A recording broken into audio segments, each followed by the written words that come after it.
I cannot wait for this thing to be done. It's going to be awesome. It's going to be super cool.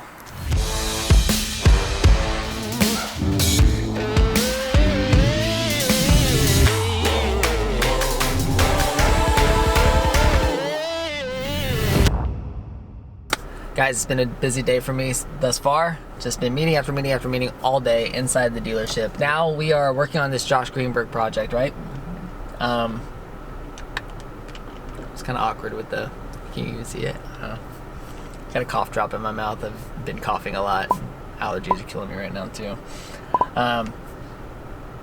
Been working on this very special Josh Greenberg project, and now we're about to go just do another interview with one of the people that are going to be featured in the videos that we're going to be putting out.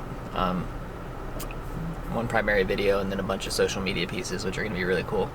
And so it's with Rich Blaser of Infinite Energy. Infinite Energy is one of these companies that has had a major impact on Gainesville and has an incredible company culture.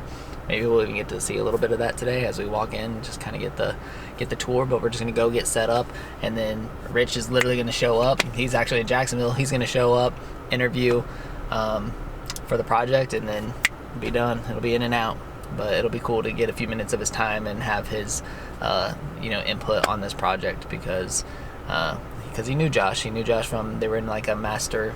Rich had put together like this mastermind group, and it had Josh and Kristen Hadid and some other people in it. So it'll be neat to sit down with him and talk to him about Josh's legacy here in Gainesville. So let's go.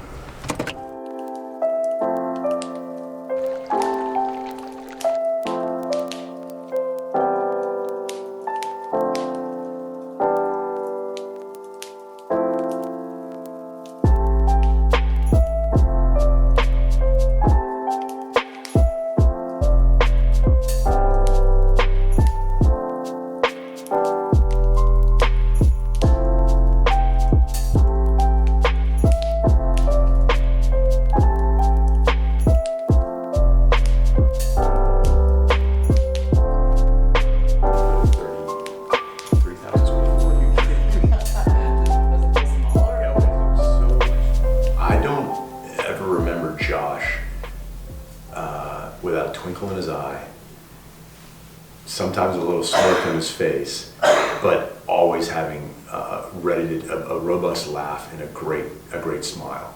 And personality just off the charts. And he was a person that had was huge in stature, but very reserved in his person, if that makes any sense. You know, the way he carried himself, you'd see him walking down the street and not think anything of it. Yeah. And then get in his presence and go, holy cow. Wow, Josh, so deep on a personal level and into business. I mean, you can go down any tree, any branch of some subject, and he's well versed and can bring so much to that discussion. And if he didn't, he's absorbing it, listening and asking thought-provoking questions. He's just one of those people that, I'm a believer. If I want to surround myself with people I want to emulate or aspire to be, and that's what I did with that group of these young entrepreneurs, bringing them in because they kept me on my toes and kept me young and kept me driving success for business. Just a remarkable guy. It was awesome just to kind of get that perspective and to hear his side. Just to hear about Josh, through him was cool. And that's exactly what we're going for with this project. I mean, that was perfect. I cannot wait for this thing to be done. It's going to be awesome. It's going to be super cool. It's so strange coming back over here. So you see those two windows right there? The second story? See it? Uh-huh. Those two windows in the middle? Uh-huh. So that one on the left, that one, yep, that was my wife's room. Oh, no way. Shannon, we were roommates before we became lovers. And then the one right next to it, we shared a wall, so the one right next to it's my room. Yeah. That one right there. Yep. Lived here throughout college. University of Terrace West, baby. And I used to park right here all the time. Now, it hasn't changed much actually from the exterior. Like, it still looks very much the same. realized it did, which is interesting. Now the bus stop has moved, so we used to walk right across the street. So this complex right here, right across the street, right there on that corner, like right there, basically. Yeah. That was the bus stop. I used to sit right here and wait for the bus to come from that direction. Right? Sit there and wait.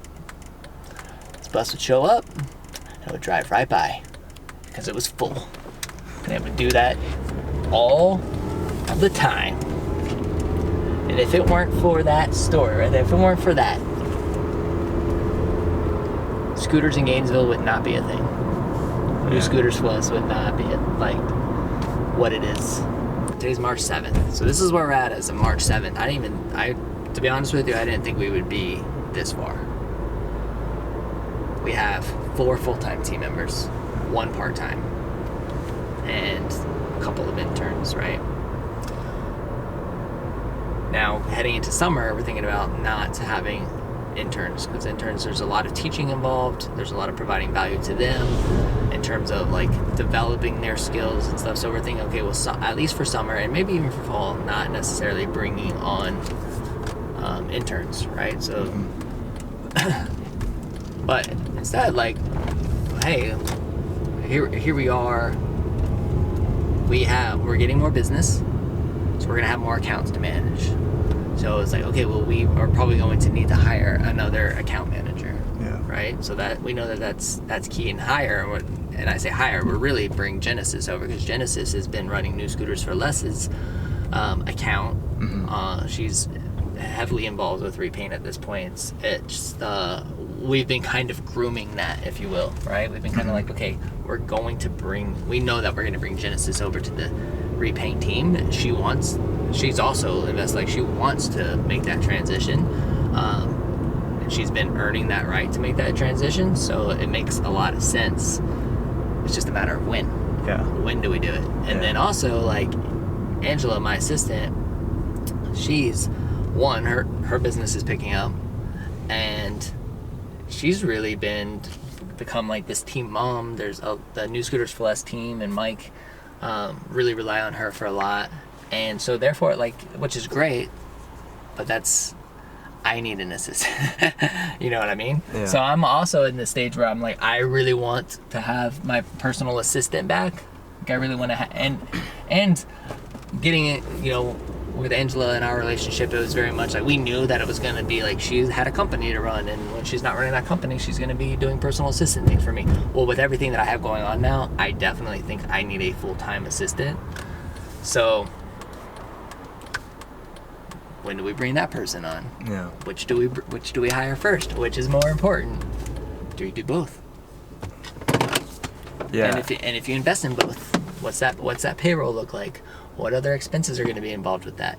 What's the runway? Like, how much, like, how long is it going to take for us how many more clients do we need to bring on to make up that salary? Because another key factor to this, as of right now, is that I'm not being paid by Repaint. Right? Like, I'm working for free, given the fact that it's my company. Like, I advise people all the time on a personal assistant. I was like, you should get a personal assistant. You should get a personal assistant. And a lot of people are crazy. Like, for me, like, I was always that guy that was putting the team's needs first. I'm like, no, I shouldn't. I was like, we should hire that mechanic. We should hire, like, in this case, we should get that account manager. We should do that. Like, the team needs this. The team needs this. The team needs this. But what I didn't realize was that when I hired a personal assistant, it freed up the I don't want to say nonsense, because it's work, but the things that I don't want to do or like to do, the administrative tasks, the scheduling, getting lunch. Taking my car to get an oil change. Like, the things that happen, like, that need to be done, that I don't want to do, that I want to stay focused on my business. Those little things were taking away from that. Right? So by eliminating those things, I'm able to stay more focused on the business and have more availability for my team. Right? And that's what you don't realize, is that when you hire a personal assistant for yourself as a leader, as the entrepreneur, as the business owner, like whatever, like you are helping your team because you are freeing up your time to be focused on them and to be there for their needs and what, you know, that's just it. Yeah. That's just it. So still doesn't answer the question as to which to hire first, but I mean, I know it's going to be a priority. Yeah. If it's not the next hire, it'll be one of the next two. Yeah. For sure. Yeah. Like I think right now, in terms of prioritizing positions, those are the two. A lot going on, man. Yeah. This growth phase. It's cool though, right? It's exciting. Isn't it exciting? Yeah. It's neat to kind of see the insides. where we're at. I mean, we officially started in August. Yeah. Right? It's March. Yeah. New Scooters for Less is 15 years old this month. 15 years old, New Scooters for Less is. And we got this brand new company that birthed from this scooter dealership. And it's getting a lot of traction. It's going to be neat to look back at this and be like, damn, remember when we were sitting in the car after going to that interview? And we were talking about hiring a secretary. It was 6 o'clock, and we only had 4 people working for the team, like on the team at that point, and now we have 15 account managers. I mean, dude, it'll be crazy. It'll be crazy. Yeah. And it's cool. It's cool. I mean, what was important, not only doing that interview to capture this, to capture this incredible interview for this project, that was incredible in itself, but just to continue to build a relationship with somebody who's just incredible. Yeah. Like Rich Blaser does a lot for this community. He's an incredible leader, has an incredible business with an incredible culture. He and Darren have done a fantastic job, and so just to be able to even have a few minutes to further that relationship means a lot to me. So it's cool, man. I love it. Entrepreneur life, baby.